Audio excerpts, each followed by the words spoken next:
Thanks for tuning in to Cop with Comic. I'm Brian Copp, and we're with comic Maggie Mayfield.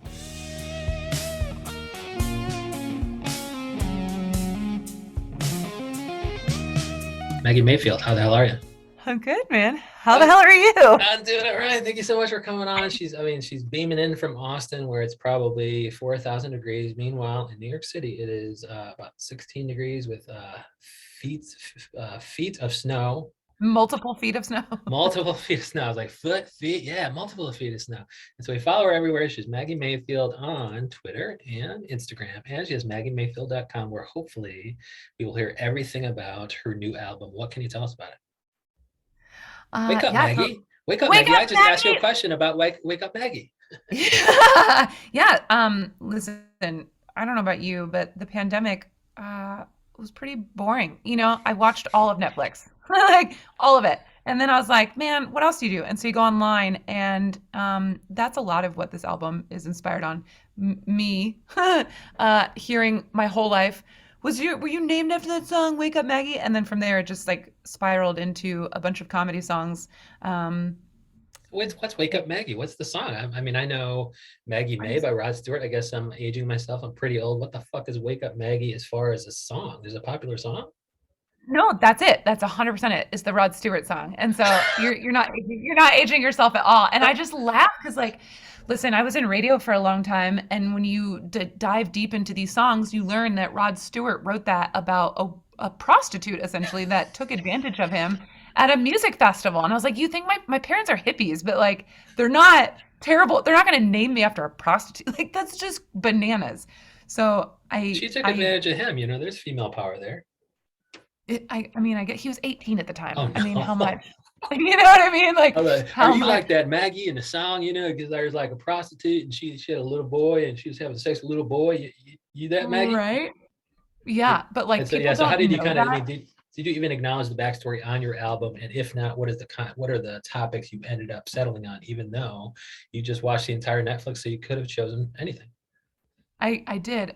So a lot of it has to do with like our second life online and like how we Yeah. just go down these deep dark rabbit holes. And so um there's one song that's getting play on a bunch of online radio stations all over the world. It's called Social Media is Fake. And so like basically it's just about like, look, everything you see online is not real. There are filters.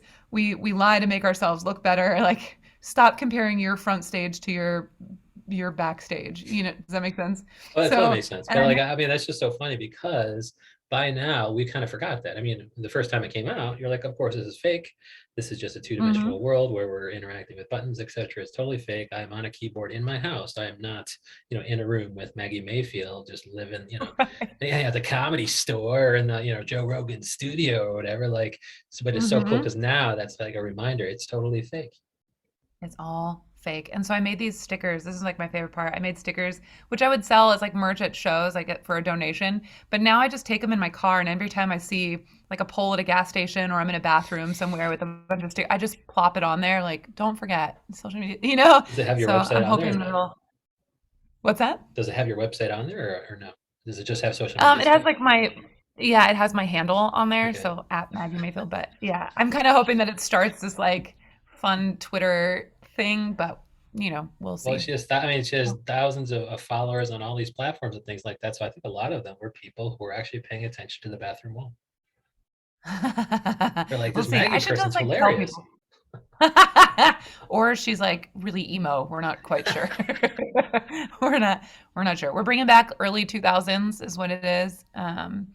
It's her Yeah, career so in there radio there's first, right? So like, tell me about that. Like, what, you said the word emo, so that got me to thinking she's in radio. She knows Rod Stewart. Like, I don't know, just what's your experience with, because you're a musical comedy, you have a guitar. And so been your yeah. experience with music and the intersection between music and comedy? Like, how'd you kind of settle on that particular Venn diagram overlap between music and comedy? Because it could have kind of overlapped anywhere.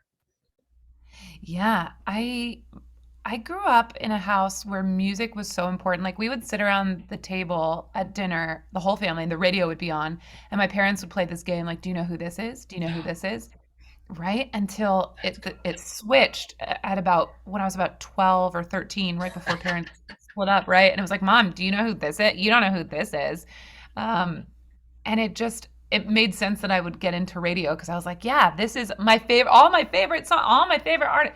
And then it was a job where I got to like stalk all of my favorite musicians, to the point where as I was getting started in comedy, you have to have a podcast, as you know. And so I started a podcast and it was called Why Tune Shuffle. And I would have content creators come on and we would talk about the soundtrack of your life. So the music that was important to you Okay. and where it takes, right? You think of a song and it's like, oh, well, what was the soundtrack to your first kiss or, the worst breakup you ever had or all so it was very emotional, but also very funny and like just very it was very This American Life, if that makes sense.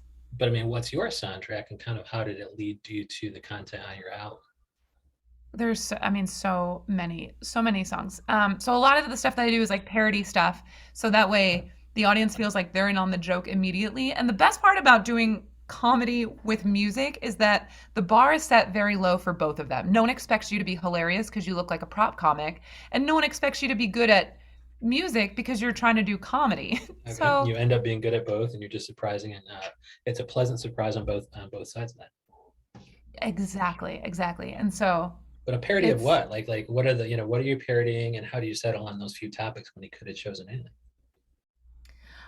Okay, so this is how it really started. I've been playing guitar poorly since I was 15.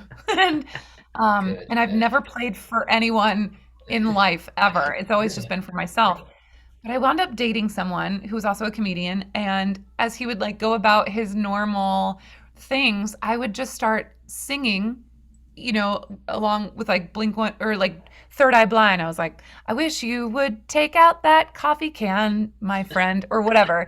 And it just it became a thing. I was like, oh, this is fun for me. Like I should do this on stage. And it was so nerve-wracking because I didn't perform music for anyone ever. It took me 4 tries before I got on stage and was able to do an actual parody song. It Wow. took so long to the point where comics were like, "Oh, we're going to try this again." And I was like, "Yeah, I think it's good. I think." It's just I don't know, there's something so nerve-wracking about like doing music, Oh, I love that. Are right? you Because sure, Maggie? Are you sure you want to try this again? All right, guys, Maggie Mayfield. Let's get a round it of what applause. I'll never forget. And I was thinking about that comic that said that to me and I was like, "Yeah, see me now. See me now. I've got 2 albums out, girl." Like, "What? What?" So how'd you like when did Um you get comfortable on stage and you did you get to the point where like I'm actually good at this, I'm gonna put out some albums? Yeah, so it was when the pandemic first hit. So like March, April 2020, I was like, "Oh, I should do parody songs about the pandemic." And I put out a small EP. It was just like 5 cover songs and I contacted all of the artists. Like I tried to do it like Weird Al and I was like, "Hey, Miranda Lambert's people, like I'm going to do this thing. Is this cool?" And they were like, "We cannot confirm or deny that this is Yes. okay." And I was Meaning like, "I'm taking that as a if yes." it gets big and it blows Yeah. back on us negatively, we will sue the bejesus out of But I took that as a yes. I was like, "They didn't say no. They didn't say no." So, uh yeah, and so I just did Tom Petty's American Girl and I called it Pandemic Girl. you. Oh, Put your mask on, baby. Make it nice and tight. She was a pandemic girl, right? Like yes, that's nice so and tight. funny to me, That's what right? he It's yeah, that's what he so would sing. I mean, that's sexy and nice and tight, man.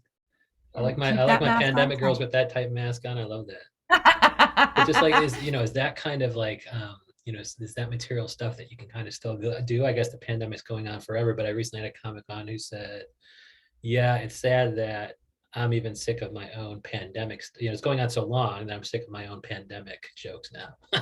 Like meaning I've been telling them for Yeah. years, and so stuff I wrote 2 years ago is like, man, I can't believe that that's even played out by now. I know, I know. I can't do it. I can't do it on not in Texas because I'm in Austin, like you said. In Texas, they don't. It's like the Wild West out here. They're like, "What pandemic? Ah, pew pew pew." Like they don't. It's not a thing here. It's so different. Not that it doesn't exist. It's just like they don't care. They're over it. Stop talking about it. It's wild. And so yeah, I mean, Um, like you came from LA, right? Like you had been doing comedy in LA. Now you're doing comedy in yeah, Austin, and you're yeah. finding out that they're just not as woke and stuff like that. And so how are you tweaking your material at all, or are you just kind of going to the couple liberal bars in Austin and doing material there? The places It's where they funny that you believe a think I'm pandemic literal. is there.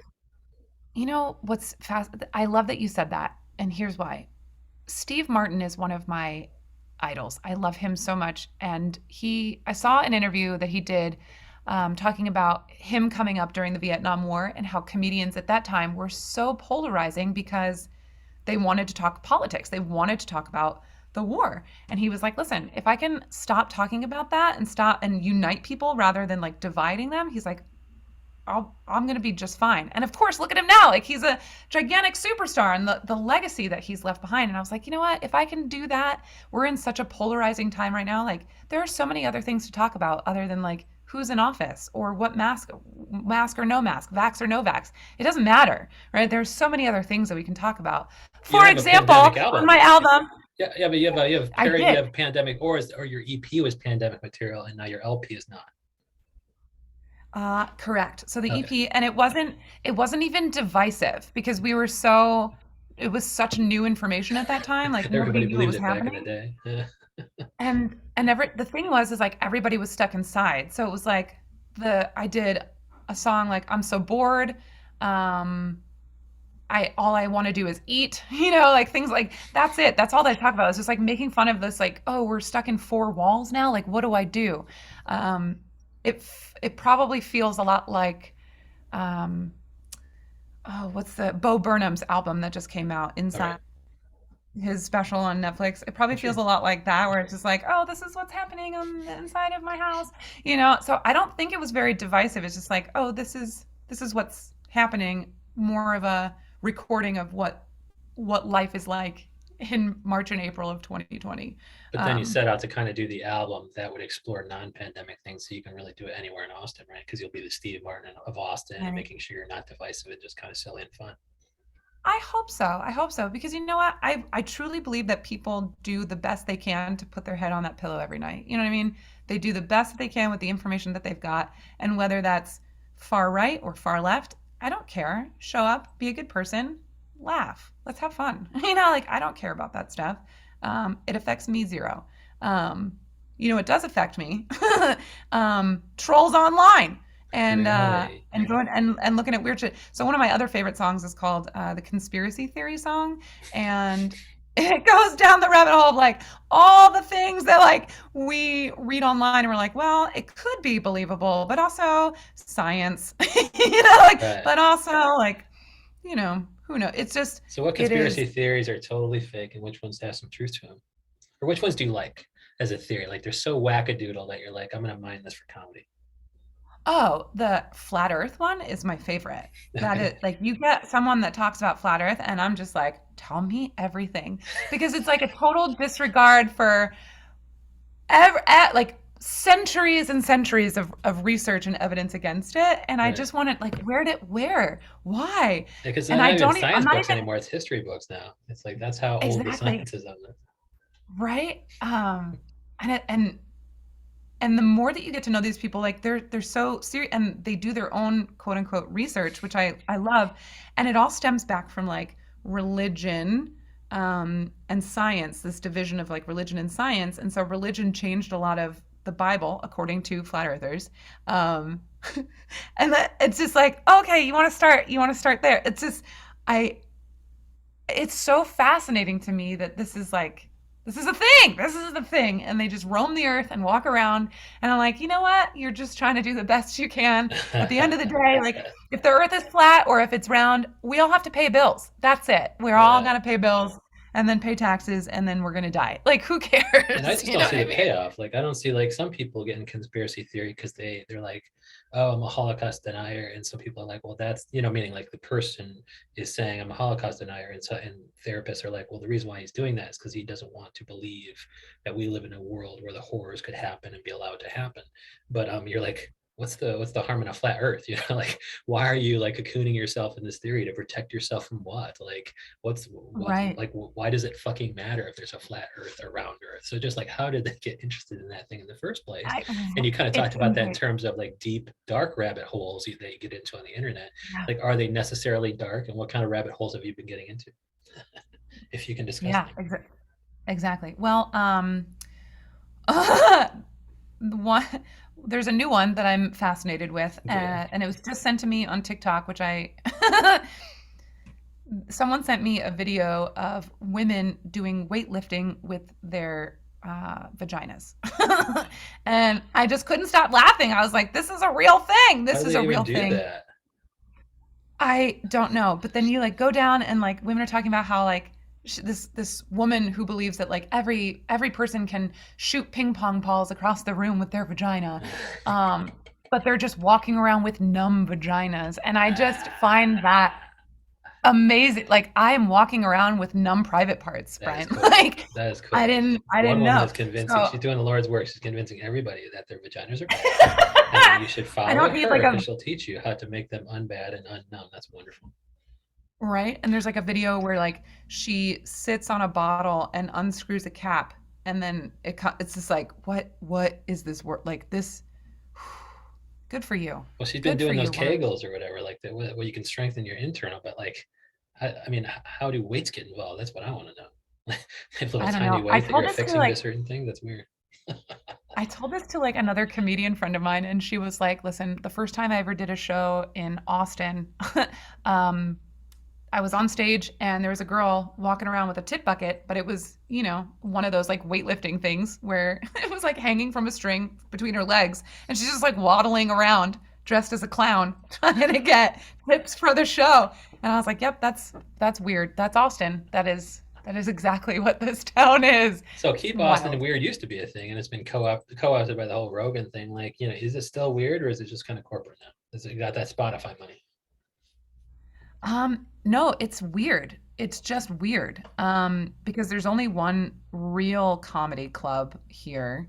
And the old school Austinites, the old school comics are kind of the gatekeepers. And so there's a lot, it's like a Wild West. There's so many indie shows, so many other things happening, but the audiences here are hungry. They love it. They want to pay for it. They want to see you. Like they want to buy your merch. They want to do all the things. So it's fun. It's just it's weird to see like Tom Segura and Tony Hinchcliffe here, um, and Joe Rogan, but at the same time, like it's inaccessible to know or be around them because of these gatekeeper. It's a weird place to be. It's So you just have to just kind of put on your own shows and things like that. Is there a house hundred. parties or like backyard shows because it's such nice weather down there? Or no?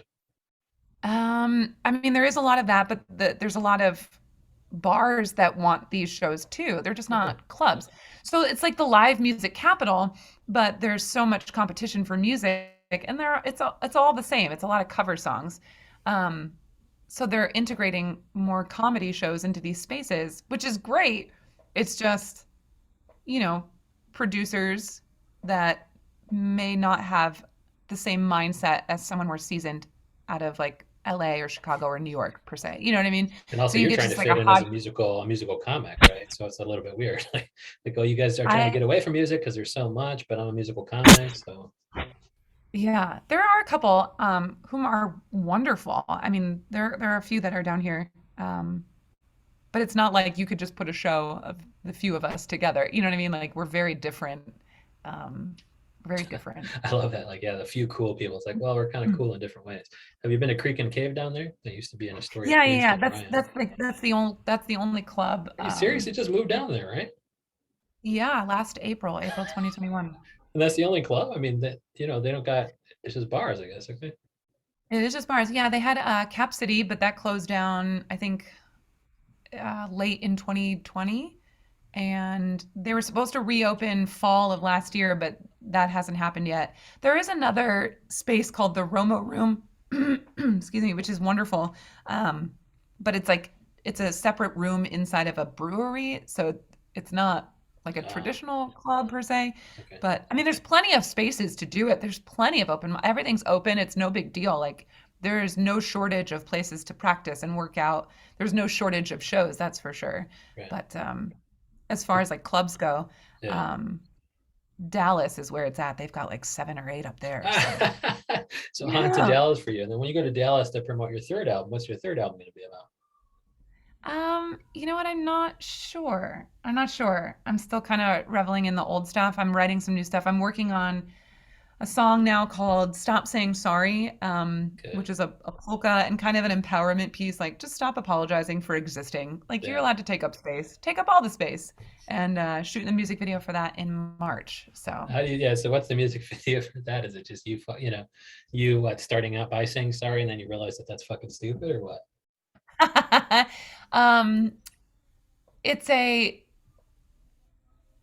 oh man, I don't even know how to say. Okay, so it's gonna be very much like that Friends episode. I parody everything. It's like that Friends episode where all the girls are on their couch and they're eating ice cream in their wedding dresses. Yes, So the it's best. gonna be me and a bunch of my girlfriends in wedding dresses throwing paint on each other, very much like an OK Go video. Oh, cool. So if you can imagine that, Because you're yeah. like, fuck it, I'm gonna stop saying sorry. I got jilted at the altar, and that's why I'm wearing this dress. Or you're like, I'm wearing this dress because, like in Friends, I just wanted to fucking wear a dress. I just wanted to wear a dress. Yes. And also like a trash the dress session is like, Yeah. we're told this little girl, you're supposed to save it and cherish your $1,200 wedding gown. Like, why? Yeah, Why that's are we spending this cool. amount of That's money? that's a brilliant So idea. I don't think I've seen that before ever. People trashing the wedding dress. thanks. Thanks. Yeah. It is not original, but I Well, hope that this comes across in a very original way. So yes, yes. The idea is original, the execution's original, and that's why we follow her everywhere. She's Maggie Mayfield on social. And where can you find Wake Up Maggie? That's the most recent LP, right? correct. It's Okay. on all the places, iTunes, Spotify, Pandora.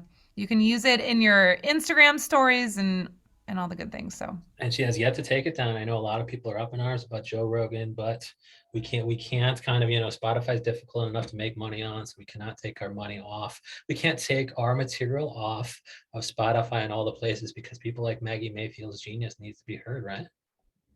I love that. Thank you. But she's also MaggieMayfield.com, right? That is it. And it's Maggi. I know it's spelled weird, but I didn't pick it. So She's thanks, like the Mom. she's like the Magi in the Bible. Maggie Mayfield. Thank you so much for coming on. I didn't pick it. My mother like didn't know like email was not a thing in the 80s really yet, and so she didn't know she's gonna make every email sent to me misspelled, so I would never get all the important things. You're like that. You're That's like that Maggie in that prostitute song, aren't you? uh-huh, yeah, something like that. Well, enjoy Austin. Thanks for coming on. Brian, you're the best. Thanks for having me.